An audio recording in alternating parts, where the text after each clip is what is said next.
दोस्तों यदि आपको ड्राई कॉफ की समस्या हो रही हो, मतलब सूखी खांसी दोस्तों आपको यदि हो रहा है, जिसमें आपको खांसी होता है लेकिन खांसी के साथ बलगम नहीं आता है और खांसी चलते के टाइम दोस्तों आपको गले में छिल जाता है, तो इसमें बहुत ही ज़्यादा परेशान हो जाता है दोस्तों व्यक्ति। तो इस कंडीशन को ठीक करने के लिए दोस्तों डॉक्टर कौन से दवा को प्रिस्क्राइब करते हैं उसके बारे में जान लेते हैं।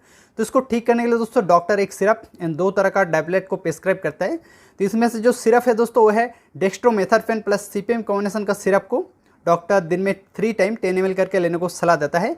और जो टैबलेट है दोस्तों मॉन्टेलुकास विद लेवोसिट्रिजिन तथा दोस्तों डेक्सामेथासोन टैबलेट को रात के सोने के टाइम दोस्तों एक एक गोली करके डॉक्टर लेने को सलाह देता है और 5 दिन तक दोस्तों इसको लेने को बोलता है। दोस्तों इनमें से जो आपको ड्राई कॉफ की जो बीमारी या समस्या वो ठीक होने लगता है।